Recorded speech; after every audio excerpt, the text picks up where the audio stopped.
Normies are being red-pilled on testosterone. Soy boys can't cope. Hello everyone, this is Mr. Obvious, bringing you the obvious, and today on TheGuardian.com. So here we have on The Observer for Men, Sam Wolfson, writer of this article, and he says, looking for Mr. T, the politicization of testosterone. Now, there are probably many of you who remember the following. BuzzFeed male staffers, the left-wing news place. And these people right here, most of which look like soy boys. The most masculine one looks like the Asian. So they all had their testosterone tested.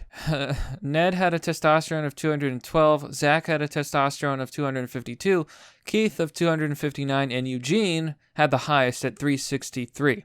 Now, these are actually terrible scores. Below, you see the average testosterone by age. At 25 to 34, it should be 617. Do you know who has a testosterone of 300 and lower? 85-year-olds and above. These men, so-called men, they literally have less testosterone than an old man. It's sad. It is sad that men in this society have fallen so far, and the Asian literally has the highest, and he also looks the manliest. I don't think you'd be hard-pressed to tell me that there's no correlation there. This is just pathetic. These people are all suffering from low testosterone. This is why we call them soy boys. They're made of soy. They're probably full of estrogen. Now, before we get into this and really just break down the soy boys with facts and logic, be sure to check out my affiliate link, as well as my Patreon and Subscribe star down in the description. It's one way to help me fight back against demonetization. Also, be sure to check out my social media links. Be sure to follow me on BitTube. Now, let's take a gander. Right-wing activists believed low testosterone is resulting in a crisis of masculinity. But is low T really to blame for making men soft? Or is the politicization of the hormone more sinister? Sam Wolfson reports. No, absolutely not. If you have a low testosterone, you need to do everything you can to raise it, because you may as well be a little girl. Florida was on knife edge during the 2016 US presidential election. Almost every poll had it too close to call. In the final few weeks before the vote, a rash of ads appeared on radio and TV claiming that Hillary Clinton was too frail, too liberal, and too ethnically compromised to become president. Dr. Daryl Morris, the owner of a small medical clinic in Florida, recorded and paid for his own anti-Clinton ad. Unlike the others, he suggested a vote for a Democratic candidate wasn't merely the wrong political choice, but the result of a chemical imbalance. Hi guys, Doc Morris here. It began in a chirpy mattress salesman tone. Most are not aware of the negative effects of low testosterone can have on your mental state. For instance, your ability to focus and think clearly. So, as a community service, I have this special offer. For any of the guys out there that are thinking of voting for Hillary, I want to offer you a free testosterone test. Just come and register in my office in Fort Myers, and let's see if we can help.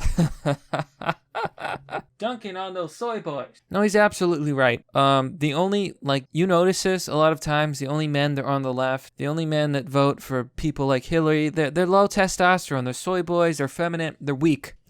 Studies have shown that people who go to the gym, people who work out, who live more healthier lifestyles, they tend to be right-wing. So strength is associated with the right, and weakness is associated with the left. This really makes a lot of sense. Think about it. The left wing cries out for equality and handouts from the government. The right is self-sufficiency and self-improvement. The weak cry out for handouts. The strong self-improve. Not many people took Morris's ad too seriously. Most news outlets were pleased for a frothy story in an election that was short on light relief. Even Morris himself backpedaled slightly, telling local news that the ad was just an experiment, although he added, I'm actually voting for Donald Trump, so I think it's even more funnier. Yet, in the years since, it has become a strange kind of orthodoxy among American conservatives that being a liberally minded man who supports feminism is a result of having abnormally low levels of testosterone.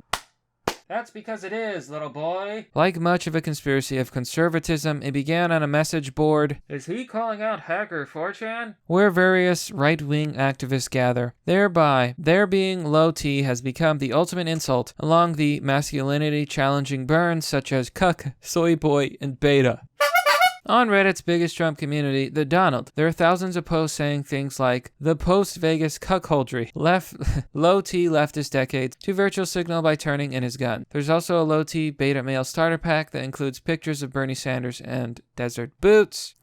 It's honestly hilarious. And you know what the funniest thing is that you can kind of tell sometimes. I mean, you take one look at these people and just forget looks because looks can be random, but come on, look at their behavior. So during the campaign, Trump's own testosterone levels were revealed during a special episode of the talk show Dr. Oz, certainly a presidential first. The audience whooped and cheered as Oz confirmed that Trump's T-score of 441 was good. That's fantastic for his age. It's very healthy. Politicians have long believed that demonstrating physical strength projects strength as a leader. Because it does. But the obsession with testosterone is about more than being able to win a fight. Testosterone is often a misunderstood hormone, present in both men and women. It plays an important role in sexual function, and having a lot of it can help you build muscle. But it also helps with cognition, energy, and mood. People with low testosterone are more likely to have multiple chronic health conditions, although researchers argue that a causal link has not been proven. So saying someone has low testosterone taps into a murky mix of insecurities about not being manly, lacking assertiveness, and being unable to satisfy sexually. Well, buddy boy, I'm pretty sure that's all true. And it's highly likely that having bad health causes low test rather than low test causing bad health. They're also calling a lot of people here further right than they actually are, like Paul Joseph, like Watson. But we well know that the Imagine My Shock guy is basically a conservative. So in this giant run-on sentence, Watson demonstrates that many of the politically correct left-wingers he despises are also committed vegan, and argues that because foods like soya, milk, and tofu contain and estrogen lowers testosterone, they are making vegans more feminine, and therefore more liberal, or as he puts it, BuzzFeed watching, tofu eating, male feminist, virtue signaling, beta orbiter soy boys. So here's the scary part. A 2007 study showed that the average levels of testosterone in the main population has been going down considerably. It seems to lower 1% each year. Men are becoming softer and emasculated. We're in trouble, folks. We are in big trouble. The worst part is that if you take testosterone supplements, your body will stop producing its own, and you end up in a worse situation as well as infertile. So I would never take testosterone. I don't want to lose my ability to reproduce, and I certainly don't want to lose my ability to make my own testosterone. If they come up with something better, maybe. So the author is testing his own tea. He bought a $50 tea testing kit from Superdrug. That actually sounds like a good idea. I wonder how exactly those tests work. So this guy talked to a bunch of left-wing scientists who kind of reinforced his insecurity, and they all seem to say testosterone doesn't matter. It doesn't matter if it's low. There's hormones are complex. Blah blah blah. Which is total bull. I'm gonna tell you that right now. It's total absolute bull. The men who have low T, they all have the same behaviors. They all are on the cucky side of the of the field. Why? How am I supposed to believe that these are men and that T doesn't matter? Of course it does. You'd have to be a fool to believe otherwise. So yet in the strange world in which endocrinology has overlapped with gender politics, the myth has spread faster than any scientific approach. Many healthy men believe they need more testosterone, not because there are some men for whom TRT can be life-changing. I ask whether he can tell when someone comes through the door, whether they have low testosterone. Absolutely. I can see it from the street. You get anemic, you see, so they're pale. Even if they're brown, they're not pink. Arteries in the face are less dilated than they would be otherwise. Petty says for a number of the patients he sees, TRT, which is testosterone replacement therapy, can not only perk up their sex life, but lead to major improvements in mental health, lifting a depression that they have previously been unable to treat effectively. I ask about my own tests, and he says he's very dubious about online laboratories, saying they can be as much as 15% off. Still, I'm only hoping for a very rough idea. He tells me that the seriously low T would be a score of less than 13. That's 1-star petrol. As so often happens when science and politics collide, there are some slivers of truth hidden beneath a lot of nonsense. Testosterone can be transformative for those lacking it, but the idea that any kind of crisis of masculinity has been caused by lower testosterone in the population is fiction wished into existence by those peddling right-wing pseudoscience.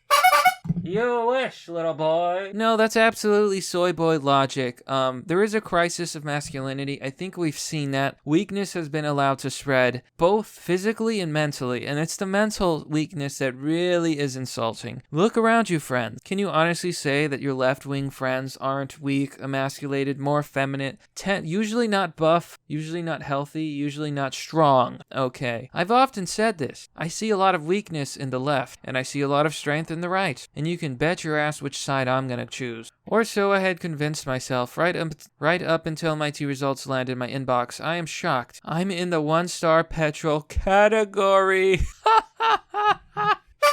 Like pottery. So this dude has low test. This left-winger has low testosterone. No wonder. See what I'm saying? Every single time, it's proven true. With a score of my super drug doctor describes as within the normal range but at the lower end. Despite not experiencing any of the associated problems with low testosterone, I honestly feel ashamed by my T-score. My logical brain might know I shouldn't be worried, but I find myself flicking back through Kelly's book looking for advice. Maybe I do struggle to concentrate.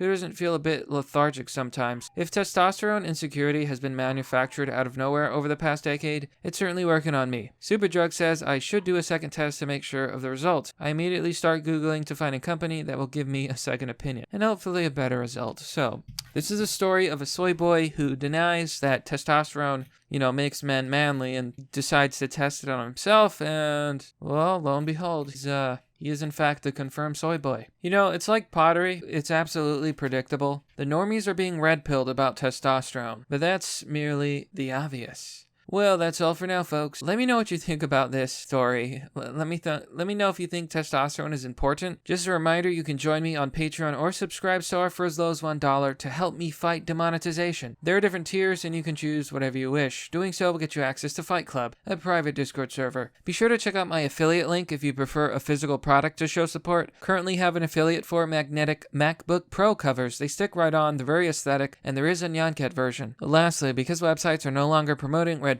content, you can help out by posting videos you enjoy and think are important on social media. As always, thanks for watching. This has been Mr. Obvious, and I'll see you all next time.